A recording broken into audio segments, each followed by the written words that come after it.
یہ جو بحث ہے نا کسی کے پیچھے ہاتھ دھو کے پڑ جاؤ، اس سے کبھی بھی فائدہ نہیں ہوتا، یاد رکھو کبھی بھی فائدہ نہیں ہوتا، اگلا ضد پہ آ جاتا ہے۔ اور یہ بھی یاد رکھو کسی کو دلائل سے ایسا خاموش کرنا کہ اس کے لیے بھاگنے کا راستہ ہی نہ رہے، یہ بھی بڑا خطرناک ہے، کیونکہ پھر وہ اپنی بے عزتی محسوس کرتا ہے اور وہ ہر دھرمی اور ضد پہ اتر آتا ہے پھر۔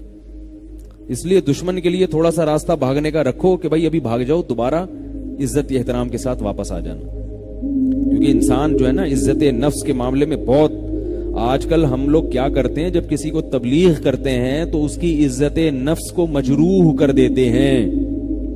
عزت دار آدمی اپنی عزت پہ کبھی بھی کمپرومائز نہیں کرتا۔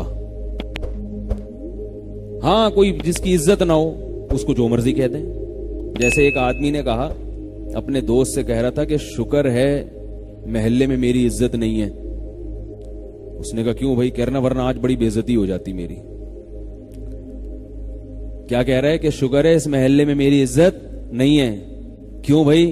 اس پہ شکر کی کیا بات؟ کہہ رہا ہے ورنہ آج میری بہت بے عزتی ہو جاتی۔ یعنی وہ اس پہ شکر ادا کر رہے کہ پہلے سے اگر اس نے کام ایسا کیا تھا، کام اس بندے سے ایسا ہو گیا تھا کہ وہ محلے میں پکڑا گیا کوئی برا کام کرتے ہوئے، تو کوئی بے عزتی نہیں ہوئی، اس لیے کہ بندہ ہی کوئی عزت تھی نہیں اس کی۔ تو وہ کیا کہہ رہا ہے کہ اللہ کا بہت فضل ہو گیا کہ اس محلے میں میری عزت پہلے ہی سے ہی نہیں ہے، ورنہ آج بہت زیادہ بے عزتی ہو جاتی۔ ٹھیک ایسا بھی ہوتا ہے بڑے شہروں میں۔ تو عزت جب ہوگی تو بے عزتی کا ڈر بھی ہوتا ہے، عزت ہی نہ ہو جو مرضی ہو، پھر کیا ہوتا ہے؟ پھر کہتا ہے یار ہماری کون سا عزت ہے۔ جیسے بھکاری لوگ ہر وقت مانگتے رہیں گے، تو وہ کہتے ہیں زبان گھس تھوڑی جائے گی یار، نہیں دے گا نا پھر کسی سے مانگ لیں گے، یہ نہیں دے گا تو پھر تیسرے سے مانگ لیں گے۔ عزت دار آدمی مانگنے سے پہلے 100 دفعہ سوچتا ہے یار کیسے بغیر مانگے کام چلاؤ، پھر مانگے گا تو بےچارا اندر گھٹے گا۔ عزت بہت بڑی چیز ہے۔ بات سے بات نکلتی ہے، ایک ہوتی ہے عزت اور ایک ہے حب جاہ، دونوں میں فرق ہے۔ عزت تو انسان کی فطرت ہے، عزت دار لوگوں کو عزت چاہیے۔ حب جاہ کا مطلب تکبر، یہ الگ چیز ہے، ان دونوں میں فرق ہے۔ تکبر کا مطلب یہ ہوتا ہے بعض لوگ ہر چیز میں اپنی ٹانگ اونچی رکھنے کی کوشش کرتے ہیں، دوسرے کو نیچا کرتے ہیں، یہ تکبر ہے، یہ چیز اللہ کو پسند نہیں ہے۔ اسی طرح اپنے بڑے کے سامنے بڑا بننے کی کوشش کرنا، یہ بھی تکبر ہے۔ جیسے شیطان کو اللہ نے حکم دیا، یا موضوع نہ چینج ہو جائے، ذرا سنبھال کے رکھیں کیا بات چل رہی تھی۔ شیطان کو اللہ نے حکم دیا کہ آدم کو سجدہ کرو، شیطان نے کیا کہا کہ آدم چھوٹا میں بڑا، ٹھیک ہے نا؟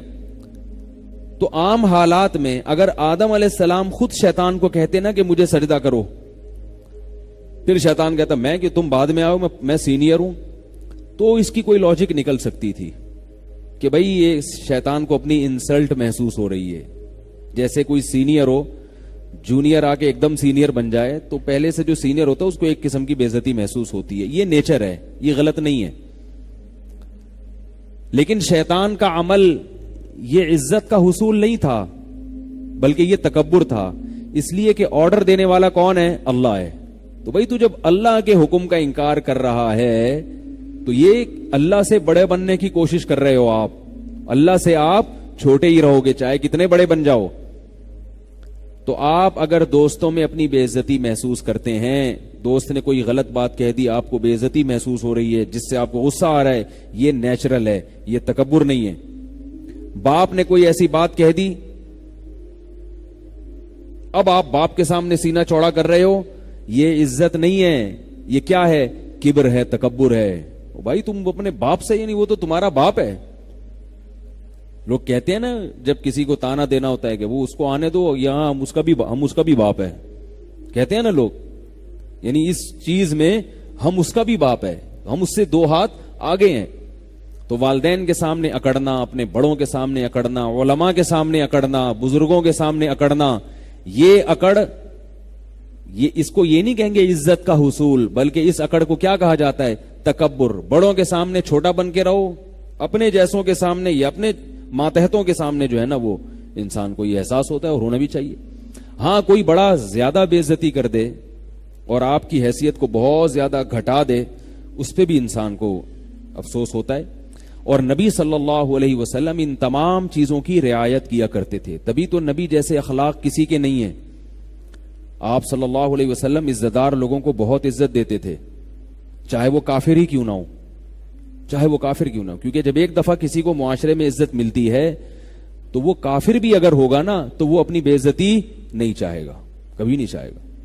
ابو سفیان سردار تھے، ساری زندگی سرداری میں گزاری، اسلام دشمنی میں گزاری، لیکن جب مکہ فتح ہوا، ابو سفیان مسلمان ہوئے، تو آپ صلی اللہ علیہ وسلم نے ایسا نہیں کیا کہ ان کو پیشانی کے بال سے پکڑ کے گھسیٹا ہو، گھوڑے کے پیچھے باندھ دیا ہو کہ ان کو مدینہ کی گلیوں میں گھسیٹا جائے. انہوں نے ساری زندگی اسلام دشمنی میں گزاری، ساری زندگی یہ کیا، ساری زندگی یہ کیا. نہ بھائی، سردار آدمی ہیں تو اب اسلام قبول کیا ہے تو ان کو ایسا پروٹوکول دیا جو دوسروں کو نہیں دیا. کیا فرمایا؟ جو ابو سفیان کے گھر میں داخل ہو گیا اس کا خون ہم پر حرام ہے. بس جنگ ہے نا، جو بھی دشمن آئے گا گردن اڑے گی اس کی، لیکن جو ابو سفیان کے گھر میں چلا گیا اس کا خون، اس کی گردن نہیں اڑے گی، اس کو امن مل گیا. کتنی عزت دی، کتنی عزت دی ابو سفیان کو، کیونکہ سردار تھے. حضرت خالد ابن ولید رضی اللہ تعالی عنہ، انہوں نے غزوہ احد میں مسلمانوں کا بہت زیادہ نقصان کیا تھا. 70 آدمی جو شہید ہوئے ہیں صحابہ میں، 70 بڑے بڑے صحابہ، اس میں سب سے بڑا کردار کس کا تھا؟ خالد ابن ولید رضی اللہ تعالی. انہوں نے پلٹ کے حملہ کیا تھا نا غزوہ احد میں، کتنا نقصان پہنچایا. پھر صلح حدیبیہ میں جو لڑنے کے لیے آئے وہ خالد ابن ولید آئے، لیکن جب صلح ہو گئی تو خالد ابن ولید تلوار کی نوک سے اسلام نہیں قبول کر رہے تھے. عزت دار آدمی تھے نا، اس میں ذلت محسوس کرتے تھے. بھائی میں شکست کھا کے اسلام قبول کروں، یہ کیسے ہو سکتا ہے؟ آپ صلی اللہ علیہ وسلم نے ان کو عزت دی اور ایک قاصد بھیجا اور کہا کہ خالد ابن ولید سے جا کے کہو کہ تمہارے جیسا سمجھدار آدمی، ذہین آدمی ابھی تک کافر ہے، یہ ہماری سمجھ میں نہیں آتا. بڑی تعجب کی بات ہے، اتنا ذہین آدمی، اتنا ہوشیار آدمی، اور ابھی تک اس کی سمجھ میں اسلام نہیں آ رہا. اور پھر یہ بھی فرمایا کہ تم اگر اسلام قبول کرو گے تمہیں یہاں عزت ملے گی.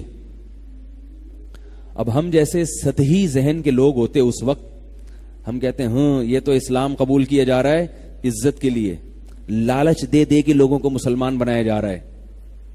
آج کوئی مولوی اگر ایسا کر دے کہ بھائی فلاں قادیانی کے پاس تحفے بھیج دے، کسی سردار کے پاس یا کسی اور کافر کے پاس، ایک تو وہ قادیانی ہے جس میں لچک ہی نہیں ہے، ایک وہ ہے جو حق کی تلاش میں ہے، تو ایسے آدمی کو ہدیہ دینا، اس کی دعوت کرنا، اس کو عزت دینا تاکہ وہ اسلام کے قریب آ جائے. یہ نہیں کہ اس کو آپ ایسا اس سے بدتمیزی سے بات کریں. وہ میں اکثر واقعہ سناتا ہوں، قادیانی کے پاس قادیانی تھے، وہ بات کرنا چاہتے تھے. چاہنا اس کی علامت ہے کہ وہ یعنی وہ چاہ رہے ہیں کہ ہمیں سیدھا راستہ ملے. تو ایک گاؤں سے کوئی مناظر چلے گئے، ہمارے استاذ نے واقعہ سنایا. وہ قادیانی کے بیٹے لے کر آئے کہ آپ ہم سے بھی بات کریں، ہمارے والد سے بھی بات کریں، اگر کچھ بات ہوئی تو ہم لے آئیں گے، اسلام قبول کر لیں گے. تو ہمارے استاذ کہہ رہے ہیں کہ وہ جو مناظر گیا نا، اس نے وہاں جا کے بات کیسے شروع کی. انہوں نے کہا سب سے پہلے تو میں یہ ثابت کروں گا کہ مرزا غلام احمد کی شکل بالکل ایسے کتے جیسی تھی جیسے تمہارے ابا کی شکل ہے. یہ اسٹائل ہے اسلام کی تبلیغ. یعنی ان کا خیال یہ تھا کہ چونکہ یہ قادیانی ہیں، دائرہ اسلام سے خارج ہیں، تو ان کی پہلے ہم شکل پہ بات کریں گے کہ یہ کس سے ملتی جلتی ہے. تو جب بیٹوں کے سامنے باپ کو آپ کہو گے معاذ اللہ اس طرح سے کتوں جیسی شکل، تو وہ آگے بات چلے گی؟ بات ہی نہیں چلے گی آگے. تو جو اسلام دشمن ہیں، جو چاہتے ہی نہیں، ان کا معاملہ الگ ہے، اور جو تحقیق کرنا چاہتے ہیں ان کا معاملہ الگ ہے. لوگ سوال پوچھتے ہیں غیر مسلم کے ساتھ کیسا سلوک کرنا چاہیے. رسول اللہ صلی اللہ علیہ وسلم نے غیر مسلموں کے ساتھ بہت اچھا سلوک کیا ہے. قرآن نے جو کہا ہے نا کہ ان پر شدت کرو، وہ میدان جنگ میں لڑنے والا ہے. جنگ کے اصول کچھ اور ہیں، امن کے اصول کچھ اور ہیں. میدان جنگ میں تو ظاہر ہے لڑائی ہوگی نا, اس میں تو بہادری دکھائی جائے گی, اس میں تو للکارا جائے گا, اس میں اگر آپ تھینک یو اور جزاک اللہ سے بات شروع کر دیں وہ تو کہے گا یہ تو بزدل ہے. جنگ کے میدان میں تو سینہ اکڑا جاتا ہے اور کہا کوئی ہے کسی میں دم ہے تو آئے. اس میں تو جو ہے نا وہ حملے کیے جاتے ہیں اور بم پھینکے جاتے ہیں اور میزائل پھینکے جاتے ہیں. تو جنگ کے اصول کچھ اور ہیں. تو وہ جو بعض لوگ جو جنگ کی باتیں ہیں وہ کہاں فٹ کر دیتے ہیں؟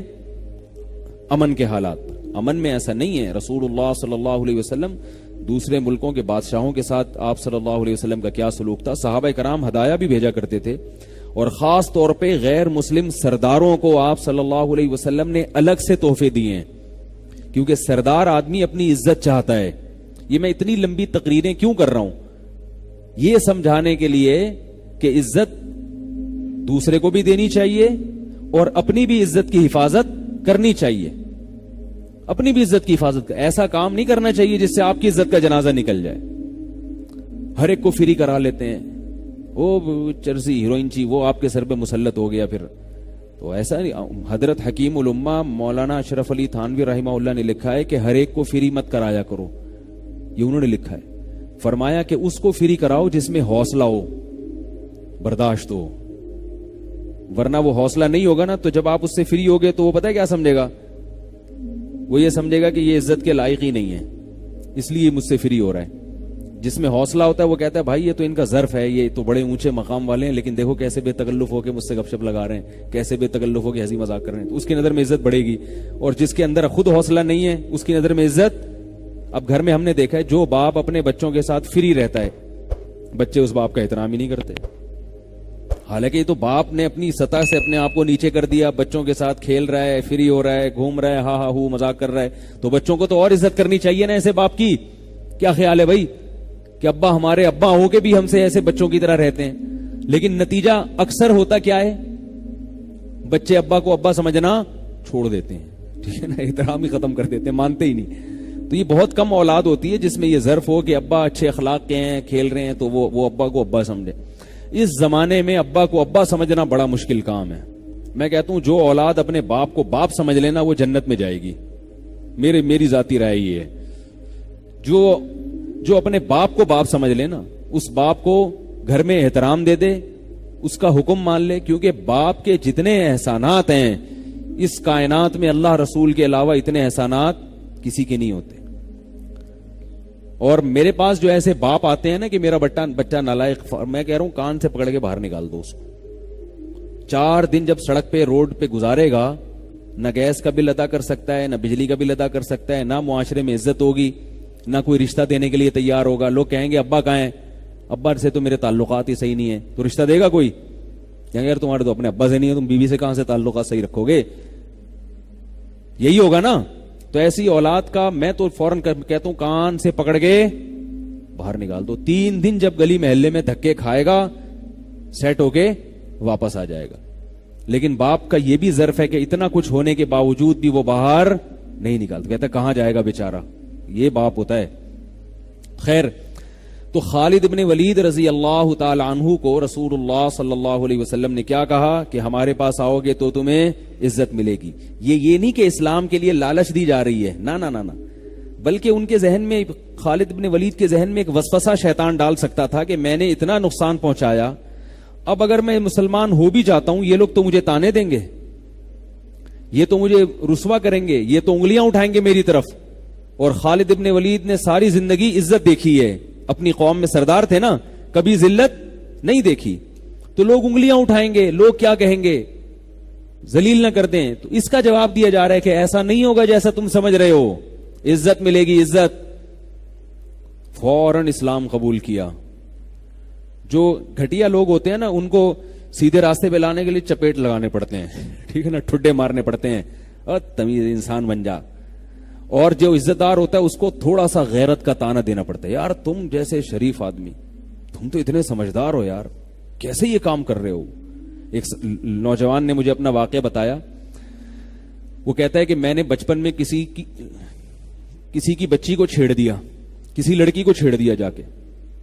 کہہ رہا میں کالج کا دور تھا, عمر بھی میری ایسی تھی, تو میں نے چھیڑ دیا جا کے. کہہ رہا وہ میرے گلے پڑ گئی. اس نے جا کے اپنی امی کو بتایا. اور اس کی امی نے آ کے میری امی کو بتایا کہ آپ کا بیٹا اتنا گھٹیا ہے. اس زمانے میں یہ بہت برا سمجھا جاتا تھا, پرانے زمانے کی بات ہے, بچپن کا وہ واقعہ بتا رہے تھے. کہہ رہے ہیں وہ میری والدہ کو آ کے بتایا کہ آپ کے بیٹے نے اتنی گندی حرکت کی ہے کہ میری بیٹی کو چھیڑا ہے. تو کہہ رہے میں کھڑا ہوا ہوں اور میں شرم بھی آ رہی ہے, میری اماں کو شکایت لگا دی. کہہ رہے مجھے اس سے اتنی شرم نہیں آئی. میں نے کہا امی 2 تھپڑ لگائیں گی اور ابا کو شکایت لگائیں گی, وہ 2-3 ڈنڈے لگا دیں گے. میں نے کہا یہی ہوگا نا. کہہ رہے لیکن ہوا کیا, میری والدہ نے کہا کہ کچھ بھی ہو میرا بیٹا سب کچھ کر سکتا ہے, میرا بیٹا کسی کی بچی کو اس طرح سے چھیڑ نہیں سکتا, اس کی اپنی بہنیں بھی ہیں, اتنا گھٹیا سوچ کا حامل نہیں ہے میرا بیٹا. اب وہ لڑکا کہہ رہا ہے یار میں شرم سے زمین میں گڑ گیا کہ میری ماں کے میرے بارے میں کیا جذبات ہیں اور میں کتنوں کو چھیڑ کے بیٹھا ہوں. صحیح ہے نا, کہہ رہے میں کتنوں کو چھیڑ کے بیٹھا ہوا ہوں اور میری ماں کے میرے بارے میں یہ جذبات ہیں. کہہ رہے بار بار میری ماں کہہ رہی ہیں اس خاتون کا نام لے کے, وہ جو بھی بہن ہوں گی پڑوسی ہوں گی, کیونکہ پڑوسیوں کو ہی چھیڑا جاتا ہے نا, مجھے نہیں پتا کہ پڑوسی ہوں گی وہ, تو وہ کہہ رہی ہیں اپنی اس پڑوسن کا نام لے کے کہ بہن تم جو کچھ بھی کہہ دو, میرے بچے پہ الزام لگا لو, اس نے فلاں کو مار دیا, اس نے فلاں سے اسکول سے چھٹی کر لی, یا یوں کر لیا, یہ کر لیا, لیکن میرا بیٹا کسی کی بیٹی کو, بہو بیٹی کو چھیڑ نہیں سکتا, کیونکہ ہم عزت دار گھرانے کے لوگ ہیں اور عزت دار گھرانے والے ایسے کام نہیں کرتے. اب وہ کہہ رہا ہے یار ہمیں تو, مجھے اب پتا چلا ہم اتنے عزت دار گھرانے کے لوگ ہیں, مجھے تو پتہ ہی نہیں تھا. کہہ رہا ہے میں اس جملے سے نا والدہ کے شرم سے زمین میں گڑا جا رہا ہوں اور دل میں توبہ کر رہا ہوں, اے اللہ آئندہ یہ میری والدہ کو ایسی کمپلین بولو بھائی نہیں ہوگی, بس اس دفعہ جو چھپا لے, میرے جرم کو چھپا لے, پردہ ڈال دے, آئندہ نہیں ہوگا, آئندہ میں ایسا نہیں کروں گا کہ میری ماں جو میرے بارے میں یہ جذبات. تو دیکھو اس لڑکے میں تھوڑا سا وہ عزت کا تھا نا. اگر وہ لڑکا عزت دار خاندان کا نہیں ہو تو پھر پتہ کیا کہتا ہے, کہہ رہے اماں کو تو پتہ ہی نہیں, اب مزید 15-20 کو چھیڑ لو, میری اماں تو یقین کریں گی نہیں.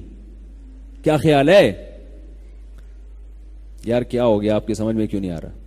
وہ یہ سوچے گا نا کہ بھائی میری اماں تو میرے بارے میں یقین ہی نہیں کر رہی, تو وہ تو اسی کو ڈانٹ کے بھیج رہی ہیں, یہ تو اتنا اچھا نظریہ ہے, تو اب تو شکایتیں وہ تو اور 2-4 کو چھیڑ لو, کوئی مسئلہ ہی نہیں.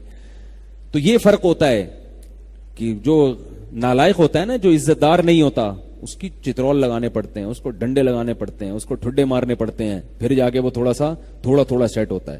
اور جو عزت دار ہوتا ہے اس کے لیے ایک تانا بہت بڑا ہوتا ہے.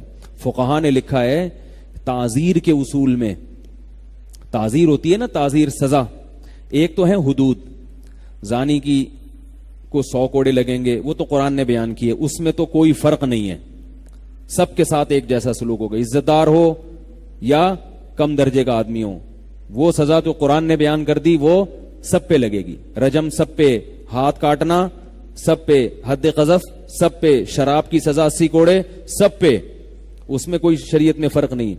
لیکن کچھ سزائیں ایسی ہیں جو قاضی اور جج کی ثوابدید پر ہوتی ہیں. وہ دیکھتا ہے بھائی اس نے اتنی نوعیت کا جرم کیا ہے تو اس کو اتنی سزا ملنی چاہیے, سمجھ رہے ہیں؟ اس میں شریعت نے کچھ نہیں بیان کیا, بس یہ بتایا کہ بھائی جرم کی نوعیت یہ ہے تو قاضی اور جج کی ثوابدید پر. تو اس میں فقہا بیان کرتے ہیں کہ اس میں عین ممکن ہے ایک جرم پہ قاضی کسی کو 20 کوڑوں کی سزا دے, اور یہ بھی ممکن ہے کہ وہی جرم کسی دوسرے سے ہو تو اسے صرف برا بلا کہہ دے. انہوں نے فرمایا اس لیے کہ بعض لوگ ایسے ہوتے ہیں کہ وہ جج کے منہ سے اپنے خلاف سننا ان کے لیے 20 کوڑوں سے بھی زیادہ بھاری ہوتے ہیں. وہ تو فقہا نے لکھے کہ جو عزت دار آدمی ہوگا نا, جج اس کو برا بلا کہہ کے عدالت میں سب کے سامنے کہہ دے کہ تم نے غلط کیا ہے, یہ بھی اس کے لیے بہت بڑی سزا. اس کو 20 کوڑے ماریں گے, یہ ظلم ہو جائے گا اس پر. اور جس کو دوسرا آدمی جس کو جو روزانہ کوڑے کھاتا رہتا ہے, جو معاشرے میں مشہور ہے, بھائی ادھر بیٹھا ہوا ہے, کبھی گٹر کے ڈھکن پہ بیٹھا ہوا ہے, کبھی ماس گٹکے کی پی کے پھینک رہا ہے, تو دیواریں کالی کر رہا ہے, اس کو 20 کوڑے مار دیے تو وہ کہہ رہا ہے یار یہ تو خارش ہوئی ہے تھوڑی سی ہمیں, صحیح ہے نا, تو کیا ہو گیا, کوڑے کھا کے ہی مضبوط ہوں گے. ایسے بھی لوگ ہوتے ہیں نا, اگلی دفعہ آئیں گے تو 40 کھائیں گے, وہ اس طرح کے. تو اس میں بھی فقہا نے فرق بیان کیا ہے کہ ایک ہی سزا ایک آدمی کو کم دی جائے گی اور عزت دار آدمی کو ایک آدمی کو زیادہ دی جائے گی اور عزت دار آدمی کو کم دی جائے گی. میں بار بار کیوں بتا رہا ہوں کہ دیکھو عزت دار لوگوں کی عزت کو مت اچھالا کرو. اگر ان سے کوئی برائی ہوتی ہے, کوئی جرم دیکھو تو اس پہ پردہ ڈالو, کیونکہ ایک عام آدمی کا جرم اگر لوگوں کے سامنے ظاہر ہوتا ہے اس کی اتنی بے عزتی نہیں ہوتی. عزت دار آدمی کا تھوڑا سا جرم لوگوں کے سامنے آ گیا, وہ بیچارہ زمین میں گڑ جاتا ہے, تو اس کو اس کے جرم کی اتنی بڑی سزا کیوں دے رہے ہو, اتنی بڑی سزا کیوں دے رہے ہو. اس کا حل یہ کہ اس کو الگ سے جا کے تنبیہ کر دو, الگ سے محبت سے سمجھا دو اس کو کہ بھئی یہ برائی ہے, یہ آپ چھوڑ دیں.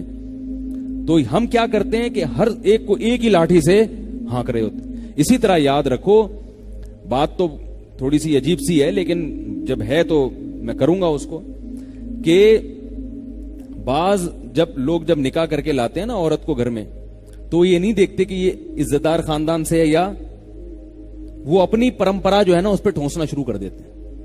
بعض عورتوں کے فون آتے ہیں, انہوں نے کبھی زندگی میں گالی سنی نہیں ہوتی, جب وہ شوہر کے منہ سے موٹی موٹی گالیاں سنتی ہیں ان کو بہت بے عزتی محسوس ہوتی ہے. انہوں نے اپنے خاندان میں کبھی گالی کا لفظ سنا نہیں ہوتا, اور شوہر کے لیے گالیاں دینا نارمل ہوتا ہے. وہ پیدا ایسے خاندان میں ہوگا, بات بات پہ گالی, بات بات پہ گالی نکال تو وہ اپنے خاندان کے حساب سے چلا رہا ہوتا ہے, لیکن ان کے لیے کیا ہوتی ہے, یہ بہت بڑی.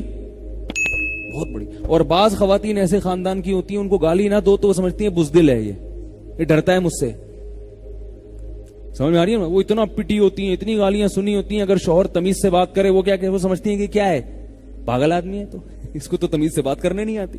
رسول اللہ صلی اللہ علیہ وسلم کے بارے میں حدیث میں آتا ہے, ما کان النبی صلی اللہ علیہ وسلم فاحشا ولا متفحشا. آپ نہ تو فاحش تھے, یعنی زبان آپ کی خراب تھی, اور نہ متفحش بتکلف, یعنی آپ کی طبیعت میں بھی فحاشی نہیں تھی, اور نہ زبان خراب تھی. نبی صلی اللہ علیہ وسلم کی سیرت میں ہم دیکھیں ایسے زبردست آپ کے اخلاق تھے. میں صرف ایک چھوٹا سا واقعہ حضرت حسین کا سناؤں گا, حضرت حسن کا سناؤں گا. حضرت حسن کے بارے میں محمد ابن اسحاق ایک راوی ہیں, وہ کہتے ہیں میں نے حضرت حسن کے ساتھ بہت وقت گزارا, سب سے سخت ترین جملہ جو ان کی زبان سے میں نے سنا, یعنی جھگڑا بھی ہوتا تھا نا, گالی نہیں نکلتی تھی, کہہ رہے ہیں ان کی زبان سے میں نے جھگڑے کے دوران جو سب سے سخت ترین جملہ سنا وہ یہ ہے کہ میں ایک آدمی ان سے پیسے مانگ رہا تھا, تو انہوں نے غصے میں کہا کہ میرے پاس تمہارے لیے کچھ بھی نہیں ہے سوائے اس کے کہ تمہاری ناک خاک آلودہ ہو جائے, بس. یہ سب سے بڑی گالی تھی جو انہوں نے زندگی میں دی ہے, یعنی تمہاری ناک کیا ہو جائے, خاک آلودہ ہو جائے. اتنی ایسا تحمل تھا. تو ہم لوگ ذرا سی بات نہیں ہوتی ایسی گالیاں نکالنا شروع کرتے ہیں. تو کہاں سے بات چل رہی تھی یار, وہ موضوع میں جو لے کے چل رہا تھا, خالد ابن ولید رضی اللہ تعالیٰ عنہ نے اسلام قبول کیا. پھر جب اسلام قبول کیا تو اب آپ دیکھیں انہوں نے ساری قربانیوں کا رخ غیر مسلموں کے خلاف پھیر دیا, اسلام دشمنوں کے خلاف. کیسی قربانیاں دی, ساری زندگی لڑتے رہے. اور پھر جب حضرت عمر کا دور حکومت آیا تو حضرت عمر نے ان کو معزول کر دیا.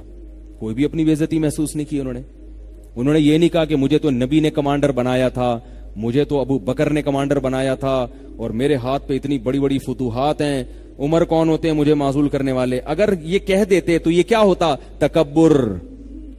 میں کہہ رہا تھا نا, عزت کی تلاش الگ چیز ہے, تکبر الگ. حضرت خالد بھی چاہتے تھے مجھے عزت ملے, چاہتے تھے نا, عزت دار آدمی تھے, بے عزتی نہیں چاہتے تھے اپنی, تو عزت مل گئی اسلام میں. لیکن حضرت عمر کہہ رہے ہیں آپ معزول ہیں. اب اگر کہتے نہیں میں امیر بنوں گا تو یہ عزت کا حصول نہ ہوتا, بلکہ یہ کیا ہوتا, تکبر. اس لیے کہ آپ سے بھی بڑے ہیں عمر, وہ امیر المومنین ہیں, آپ ان کے آرڈر کو ٹھکرا رہے ہو.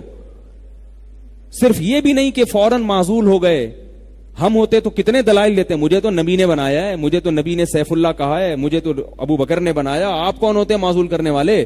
نہ فوراً معزول ہو گئے. لوگوں نے کہا کہ آپ تو امیر تھے, آپ تو کو تو نبی نے بنایا. فرمایا کوئی بات نہیں, پہلے کمانڈر بن کے لڑتا تھا اللہ کی راہ میں, اب سپاہی بن کے لڑوں گا. سپاہی بن کے لڑنے کا اپنا مزہ ہے.